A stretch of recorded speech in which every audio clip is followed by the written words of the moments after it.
और हमारे साथ अब मार्केट पर बात करने के लिए एक्सिस सिक्योरिटीज से सीईओ नवीन कुलकर्णी जुड़े हैं। नवीन जी, गुड आफ्टरनून।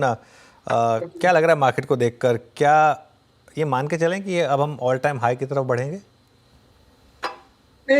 पॉसिबिलिटी तो है, क्योंकि ये दो कारण है। एक तो ये क्वार्टर के नतीजे अगर हम देखें तो जो बैंकों के नतीजे आए हैं वो काफी ठीक आए हैं। इसके अलावा जो स्ट्रेस था सिस्टम में वो थोड़ा कम होता हुआ दिखाई दे रहा है। निम जो है बड़े बैंकों के एक्सपांड हुए हैं। तो जो सबसे बड़ा सेक्टर है जिसका सबसे बड़ा वेट है बीएफएसआई का, वो बेहतर करता हुआ दिखाई दे रहा है। इसके अलावा भी अगर हम कुछ स्मॉल कैप स्टॉक्स में देखें तो वहां पे भी इम्प्रूवमेंट दिखाई दिया है। जैसे कि पिक्सलेट स्टॉक्स है, वहां पे थोड़ा इम्प्रूवमेंट होता हुआ दिखाई दिया है। तो पॉसिबिलिटी है कि हम यहाँ से नया हाई बना सकते हैं। टाइम कितना लगेगा ये थोड़ा सा डिफिकल्ट है बताना, लेकिन इम्प्रूवमेंट दिखाई दे रहा है। एंड पॉसिबिलिटी ये है कि यहाँ से अपवर्ड ट्रेजेक्ट्री जारी रह सकता है। ओके, अपवर्ड ट्रेजेक्ट्री जारी रहेगी। नवीन जी, अब बात करते हैं कि इस अपवर्ड ट्रेजेक्ट्री को डोमिनेट कौन करेगा। जिस प्रकार के नंबर्स बैंक्स ने दिए अब तक, हालांकि भी एसबीआई ड्यू है, leadership considering risk reward ratio from this price किसके हाथ में रहेगी? आईटी, क्योंकि डोनाल्ड ट्रंप की वो टैरिफ वॉर जो है वो अब ऑलमोस्ट उसका निपटारा हो चुका है, स्वर ढीले पड़ चुके हैं, स्वर नरम पड़ चुके हैं। तो बेटर रिस्क रिवॉर्ड रेशियो आपको क्या लगता है? दो चीज़ें ड्राइव करती हैं इंडेक्स को, आईटी मेजरली या फिर बैंक्स एनबीएफसीज, क्या डिलीवर कर सकता है और क्यों? कि जहाँ तक आईटी सेक्टर का सवाल है, वहाँ पे हम दो फैक्टर्स पे फोकस करते हैं। एक तो ग्लोबल इकोनॉमी का ग्रोथ रेट कैसा चेंज होता है। अगर वहाँ पे डाउनग्रेड्स आते हैं तो ऑब्वियसली आईटी सेक्टर को इम्पैक्ट करता है। दूसरा, डॉलर इक्वेशन बहुत क्रिटिकल है। वो डॉलर थोड़ा सा वीकन हुआ है तो वो भी इम्पैक्ट आता है आईटी सेक्टर पे। तो ये दोनों फैक्टर को मद्देनजर रखते हुए मुझे आईटी सेक्टर में स्ट्रेंथ आने के लिए थोड़ा सा टाइम लगेगा लगता है। और जहाँ तक एक क्वार्टर के नतीजे थे वो थोड़े से मिक्स्ड बैग रहे, तो उस हिसाब से देखा जाए तो आईटी सेक्टर पे तुरंत बेट करना थोड़ा सा मुश्किल है ये जंक्शन पे। जहाँ तक बैंक्स का सवाल है, वहां पे मुझे दिख रहा है कि अर्निंग्स ग्रोथ FY 26 में इम्प्रूवमेंट होता हुआ दिखाई देगा। FY 25 थोड़ा सा टफ ईयर था जहाँ पे क्रेडिट कॉस्ट थोड़े से ज्यादा थे। इसके अलावा अगर हम देखेंगे स्पेशली बीएफएसआई सेक्टर में, अगर हम पब्लिक सेक्टर बैंक्स देखेंगे, वहां पे वैल्यू काफी ज्यादा है और रिस्क रिवॉर्ड फेवरेबल है। अगर वहां पे भी इम्प्रूवमेंट आता हुआ दिखाई देगा तो मुझे लगता है कि पीएसयू बैंक्स यहाँ से अच्छे रिटर्न्स डिलीवर कर सकते ओके नवीन जी, गुड आफ्टरनून। श्रेया बात कर रही हूँ। आईटी पे कॉशियस हैं, वहीं आप पीएसयू बैंक्स में पोटेंशियल देख रहे हैं। मेरा सवाल रिलायंस को लेकर है। हम लगातार कल से चर्चा कर रहे हैं इस पर्टिकुलर काउंटर पे। आपसे भी इस पर टेक जानना चाहूँगी। कल रिजल्ट के बाद 5% भागा, आज भी रैली इंटैक्ट, 2.5% से ज़्यादा की तेज़ी देखने को मिल रही है। रिलायंस पे आपका टेक क्या होगा आफ्टर Q4, और कौन सा सेगमेंट में आपको मजबूती दिख रही है? जिनके पास है वो क्या करे, क्या स्ट्रैटेजी आप अपना रहे हैं इसमें? जी। जहाँ तक रिलायंस का सवाल है, अभी 2 दिन में 7% स्टॉक रैली कर चुका है, तो यहाँ से मतलब जो रिटर्न्स बनेंगे थोड़े से स्लोअर बनेंगे। लेकिन जो ऑपरेटिंग परफॉर्मेंस था रिलायंस इंडस्ट्रीज का वो काफी ठीक था। दो कैटेगरीज हम देखें, रिटेल जो सबसे ज्यादा वैल्यू कंट्रीब्यूट करता है रिलायंस के वैल्यूएशन को, और दूसरा जो कैटेगरी है वो जियो। राइट। तो ये दोनों ने परफॉर्मेंस अच्छा दिया है। जियो का परफॉर्मेंस अच्छा था। रिलायंस रिटेल के नंबर्स काफी ठीक थे, मार्जिन ठीक थे। 3 लाख करोड़ के ऊपर रेवेन्यूज कर रहे हैं वो। तो एट दिस स्केल अगर ग्रोथ जनरेट कर पा रहे हैं तो काफी बड़ा पॉजिटिव है। तो उस हिसाब से अगर हम देखा जाए देखेंगे तो रिलायंस में यहाँ से भी रिटर्न्स बन सकते हैं। लेकिन जो फास्ट रिटर्न्स जो बने थे वो थोड़े से बन चुके हैं, तो यहाँ से रिटर्न्स थोड़े से मॉडरेट। यहाँ से रिटर्न थोड़े मॉडरेट होंगे। टू व्हीलर कंपनीज में शानदार रैली रही है, खासतौर से टीवीएस जैसे स्टॉक्स में। यहाँ पर आपका क्या टेक है और प्रेफर्ड पिक्स क्या होंगी यहाँ पर? सो जहाँ तक टीवीएस का सवाल है, टीवीएस के नतीजे ऑफ कोर्स बीट किए एंड टीवीएस के मार्केट शेयर गेन्स काफी स्ट्रांग रहे। उस हिसाब से हमारा टॉप आइडिया टीवीएस मोटर्स ही रहेगा, क्योंकि यहाँ पे बहुत सारे पॉजिटिव्स हैं, मार्जिन टेलविंड्स हैं। इसके अलावा परफॉर्मेंस बहुत स्ट्रांग है। और इनका ईवी कैटेगरी में भी होल्ड काफी अच्छा है। तो ओवरऑल टीवीएस में बहुत सारे कैपेबिलिटी के स्ट्रेंथ्स है एंड मार्केट शेयर गेन्स की पॉसिबिलिटी है, और मार्जिन टेलविंड्स को अगर हम ध्यान में रखें तो टीवीएस मोटर्स में यहाँ से भी रिटर्न बनने की संभावना काफी ज्यादा है। अच्छा नवीन जी, एक बात पूछूं आपसे। आई मीन फ्रेंकली स्पीकिंग, अगर आप एचएल को देखें, एचएल ने आज अपना 4608 पे, अभी भी ये प्रीवियस हाई से दूर है, बट बीईएल ने अपने प्रीवियस हाइस को पैरेलली मैच कर लिया। बाकी जो स्टॉक्स डेरिवेटिव्स में नहीं है वो तो और भी शार्प रहे। For instance look at Mazagaon dock, आज ऑल टाइम हाई पे है। जिस एनवायरनमेंट में अब इस वक्त हम हैं और जो हमारी पॉलिसीज़ रही हैं, लोकल एक्विजिशन, आपको लगता है कि डिफेंस का ये पूरा का पूरा स्पेस एक और बड़ी तेज़ी के लिए, जिसमें 1-2 वर्ष इनको और बिलोंग करें, प्रिपेयर हो रहे हैं क्या?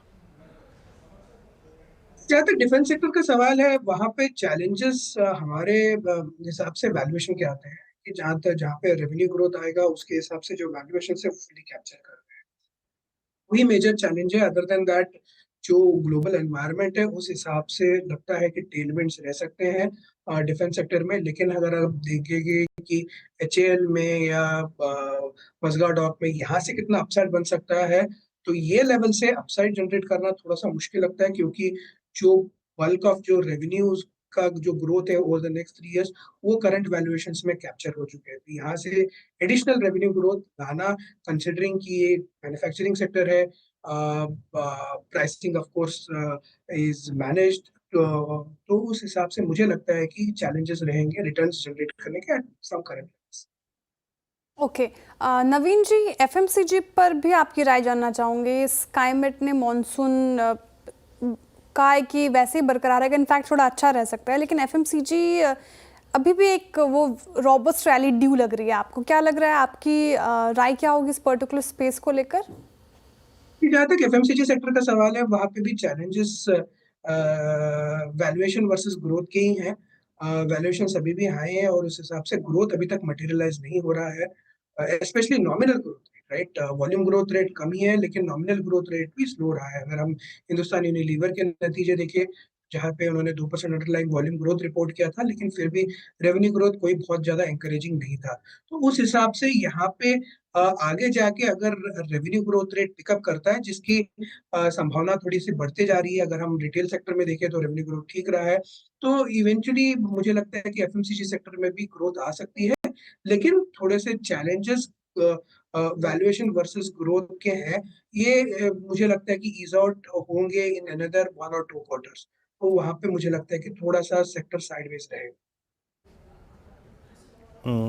अच्छा ठीक है, मैं एफएमसीजी अपना टिक रख दिया आपने। अभी आप सीमेंट में कितने कंफर्टेबल हैं? आई मीन अल्ट्राटेक सीमेंट के पास लीडरशिप है। अदानी ग्रुप के स्टॉक्स में अगर आप देखें, थोड़ा बहुत मूव था लेकिन वो जनरेट नहीं हो पाया। Ramco in midway, Dalmia Bharat closer to all time high. Cement में आपको अपॉर्चुनिटी नज़र आ रही है पैसा बनाने की इस प्राइस पे से, नवीन जी? सीमेंट में थोड़ा सा ट्रेडिंग माइंडसेट रखना पड़ता है। तो जहाँ तक सीमेंट सेक्टर का सवाल है, यहाँ पे थोड़े से रिटर्न्स कैप्चर हो चुके हैं, क्योंकि प्राइस हाइक्स आ चुके हैं। साउथ में प्राइस हाइक्स आए हैं, ईस्ट में प्राइस हाइक्स आए हैं। तो उस हिसाब से अगर आप देखेंगे तो दालमिया भारत में रैली आई है, वहाँ पे थोड़ी और रैली सस्टेन हो सकता है।